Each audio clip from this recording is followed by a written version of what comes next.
It's a factory that produces the stuff dreams are made of.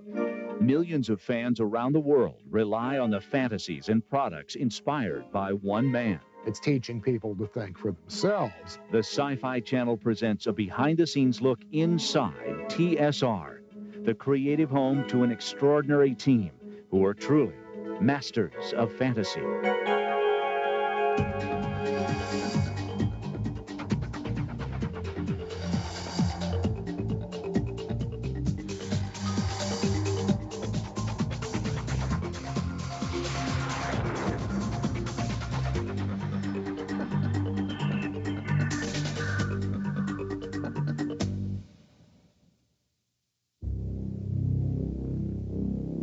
Fantasy begins in our imagination. Others feed our sense of adventure.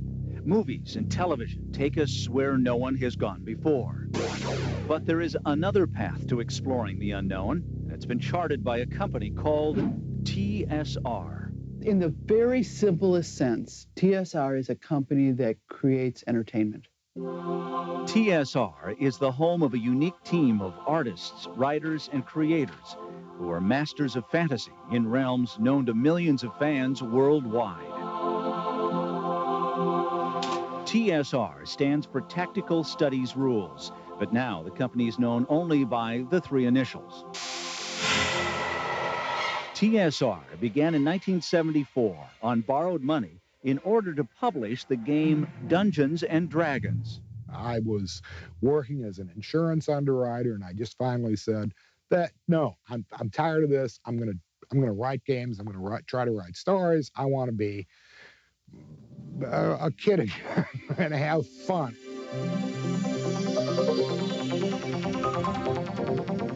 Today, it's the leader in $250 million a year fantasy game industry. I had no idea it was going to go international.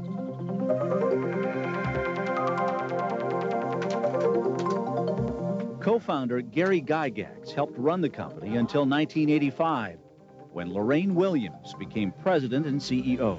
What Dungeons and Dragons did is it created a whole new category of games.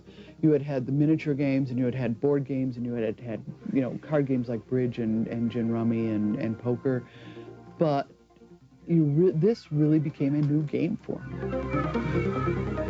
In 1997, the company underwent another major change of ownership, but their leadership in the fantasy industry remains intact.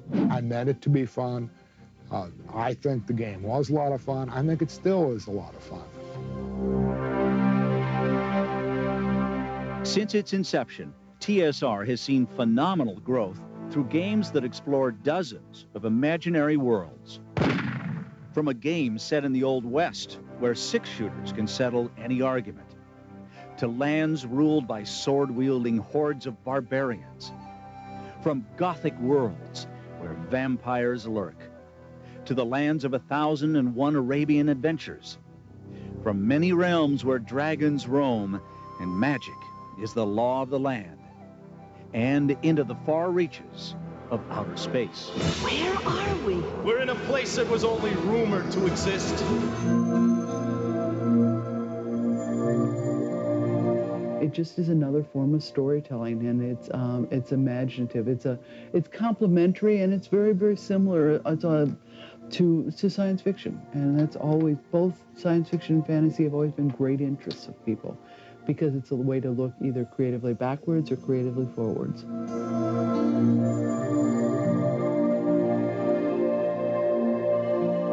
It's the job of the TSR creative team to expand existing game worlds and develop new ones.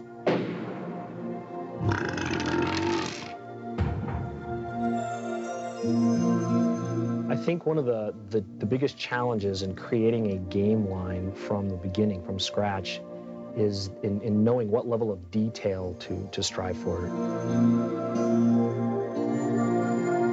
Attention to detail is what TSR games and publications are known for.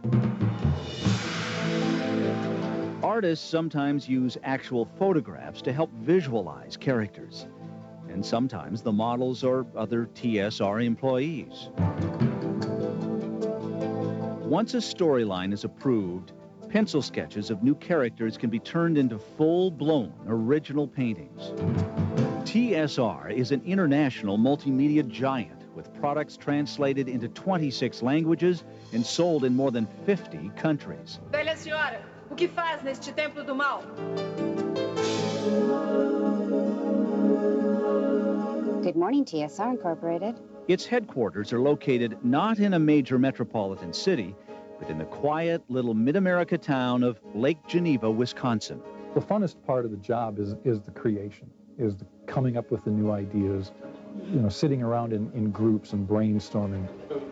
You can fly in a fantasy story. You can slay dragons in a fantasy story. You can solve mysteries and outwit the villains. For me, the excitement and the passion is seeing my dreams come alive. I sit at the computer, I create the worlds, the adventures, and then they go out to the players, and the players make them their own. I always try to describe a role-playing game to people as, you remember when you were a little kid and you played cops and robbers and good guys and bad guys, or cowboys and Indians. I mean, that's the foundation of it. You do not make the save. You drop to your knees, gagging and choking as this black smoke comes billowing out from all sides. And there's someone... One of the things that we take pride in with this company is that everything that we've created stays as part of the history. So somebody new can come along and join in and get up to speed and enjoy it for the first time.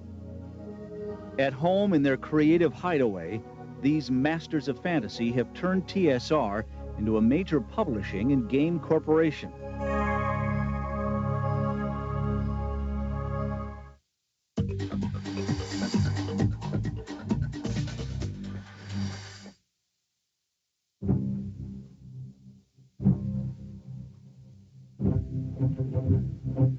I got into military miniatures when I was in my teens, just trying to make up a game with all the neat toy soldiers I had.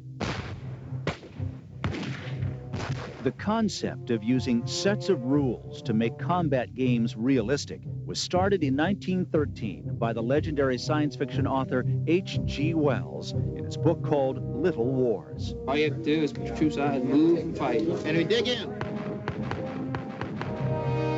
Some of the guidelines spelled out by H.G. Wells are still used today. But for Gygax, the realistic military campaigns became too predictable. And in 1973, he decided to add a touch of magic. And suddenly a great ugly troll came out from under the bridge, and there was a wizard who could throw fireballs. It didn't seem right to play the magical adventures on the traditional miniature battlefields. I did a game called Chainmail. It was actually a set of military miniatures rules with a fantasy supplement in the back where you could have giants and ogres and dragons, and we had heroes and superheroes. Dave Arneson said, I think we ought to move this to the underground instead of having it on the tabletop, and then everybody will just assume a role of one of these heroes, or a superhero, or an elf, and so forth. So that's how it got going.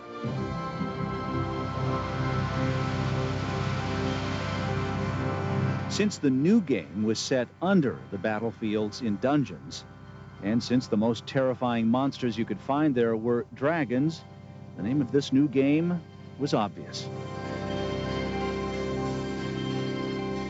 And I'll start circling around. Okay.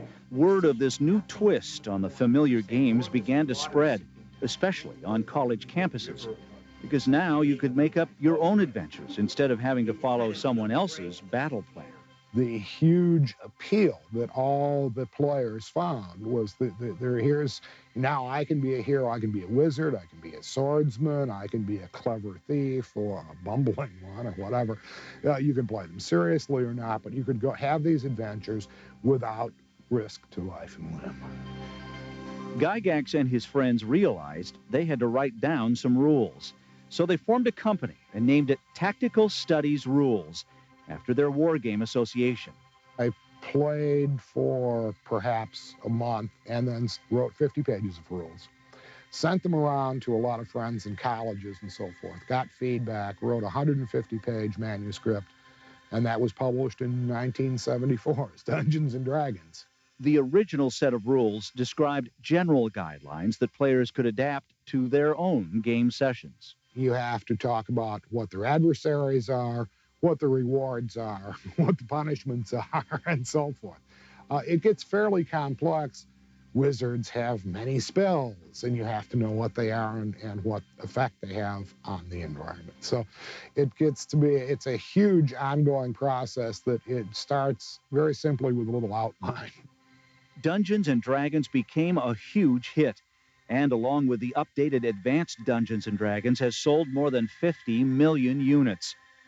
Through Dungeons & Dragons, TSR had essentially invented a new form of fantasy entertainment, fantasy role-playing games.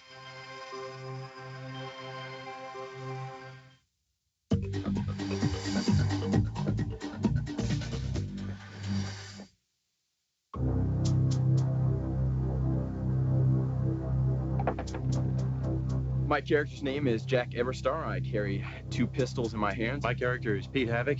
He is a cyborg commando. Well, I'm playing Kalen. He's a human male. He's a bio warrior. I'm playing Hunter. She's an explorer and a finder of lost things. I'm playing Dr. Nierg. He's an old alien doctor specialized in medicine. He doesn't believe in violence, and so instead of a regular pistol, he carries one that stuns his opponents. He goes down. Good shot.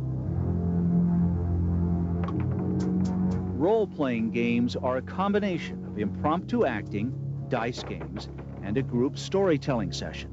Give me a dexterity check. We'll see if you land on your feet. No problem. Slight problem. One of the distinctive features of these types of role-playing games, as described in the original Dungeons & Dragons game, is the presence of a game master or dungeon master who directs the action. It's got 8 arms, a shell. It's dripping some kind of cosmic goo that you've never seen before. The game master, dungeon master, whatever you want to call that person, sets everything. He's the director. He or she writes the scripts, as it were, prepares what you're going to be doing, sets the stage. When last we left our intrepid heroes, they had been captured by the alien species they were investigating. It's a wonderful role for anybody who loves a little bit of improvisational theater to get in there and play these roles. But what they are really doing is managing a whole production. Your typical game session lasts for an evening. And in that time, they can either tell a full group story, or they can tell a portion of the group story. And we call it group storytelling, role-playing. But that's only part of a campaign, and campaigns can go on for months, years, decades. I've been running a game now for 6 years. They can just go on for as long as you still have stories to tell, and the players are still interested in their heroes. Well, that's a good success. It's estimated that 20 million people have participated in fantasy role-play games around the world. At least 100 million people have bought or played fantasy games that involve cards, board miniatures, or CD-ROM images. Welcome to Fantasy Empires. There have to be rules for each game. Sometimes it's a thick manual of complex details. We use rules to add an element of suspense, drama, excitement, and doubt. You only use the rules when common sense doesn't prevail. Basically, we don't tell you what adventure to have, and we don't tell you what is going to happen in your gaming. What we do is we give you a bunch of character examples. We give you a number of stories. We give you the visual images and some guidelines. TSR's creators publish volumes that describe all the characters you can portray and what their strengths and weaknesses are. They also write comprehensive reference books describing all the monsters with their quirks and personalities players might encounter during a role-playing session. And there are even home videos that explain how a game is supposed to be played. Feeling brave tonight? How brave? Brave enough to do battle with hideous monsters? Brave enough to sneak around dank castles in the dark and chance being the next victim? There are dozens of companies that produce fantasy board and role-playing games. But the originator and leading innovator of the genre is TSR. Every summer, an amazing transformation takes place in the American Midwest. A large auditorium is transformed into the site of the biggest fantasy gaming convention in the world. Once a year, for 4 days in Milwaukee, Wisconsin, approximately 30,000 gamers come together and spend as many hours a day as they can keep their eyes open gaming. They, unfortunately, probably don't go to the zoo, they don't go to the museums, they don't take trips on the lake, but they simply come from their hotel to the convention center, which we take every square inch of, and they play their games. Okay, Jim. Bump, bump. Swat. Okay, what are you swatting with? A two-handed sword. Oh, that's a big, ugly weapon. There are at least 6 million fantasy role-play gamers in the United States alone.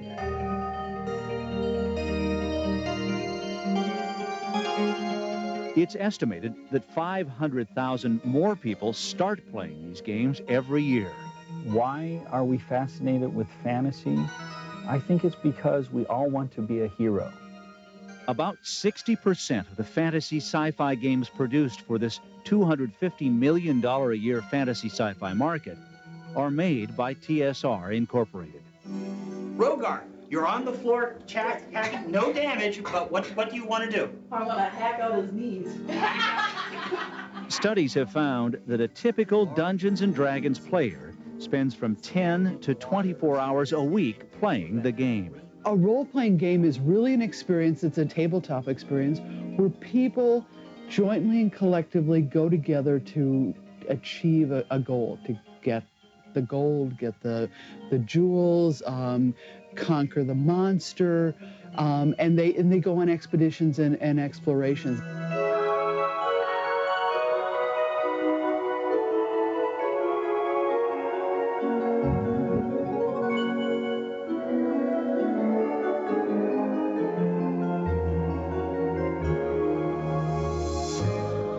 He's dead, killed by his own poison. It's black and white in a fantasy world. You know who's good and who's bad and how to win by beating the villain. And then you can live happily ever after. But the fate of the role-play industry almost did not have a fairy tale ending. There was a time when controversy threatened to put the games out of business. In 1979, a 16-year-old student who was an avid Dungeons & Dragons player vanished. An underground 8-mile-long maze of steam tunnels where the boy and his friends played the game became the object of a massive search. It turned out that the troubled youth had run away on his own, but the damage had been done. There were lawsuits which were eventually dismissed, and the fantasy role-play industry had weathered the storm. There are people who have a strong religious objection because they said, well, magic is not right, and witches are not right, and dragons are not right. That's fine. I mean, that's an understandable position. But people who say it's mind control, it's really quite the opposite. It's teaching people to think for themselves. I'm the dungeon master. I know where all the treasure is hidden, and I run all the monsters you'll have to fight to get it.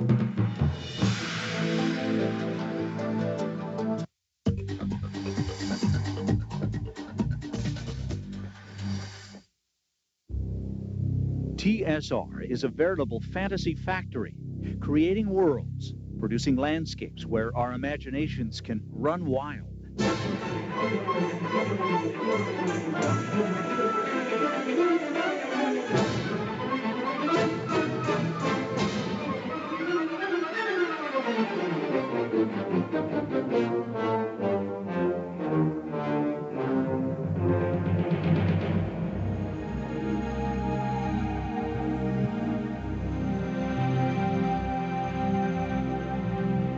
TSR's team of artists and writers have turned the company into the world's largest producer of fantasy and sci-fi publications.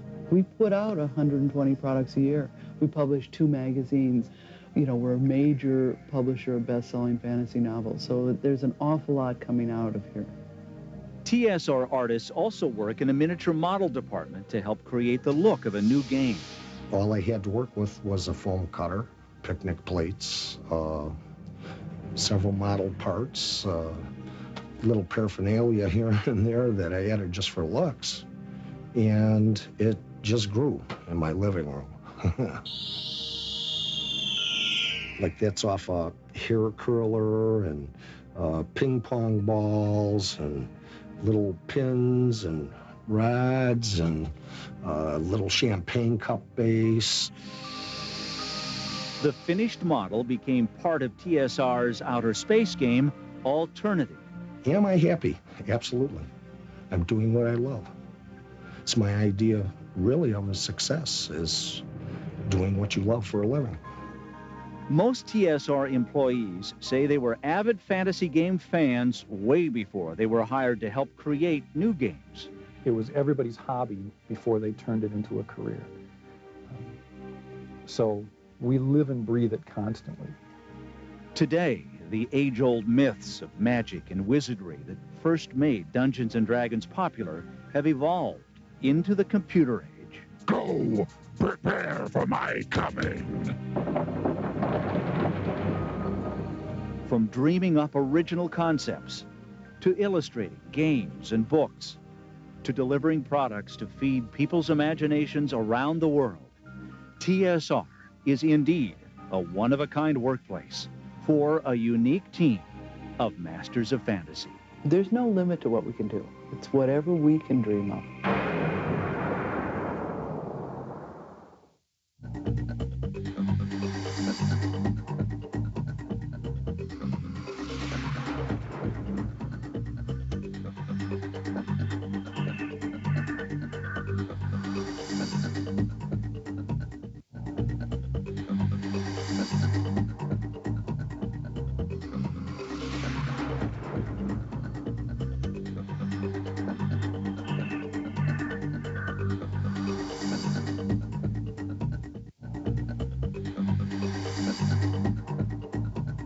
Produced in association with the Sci-Fi Channel.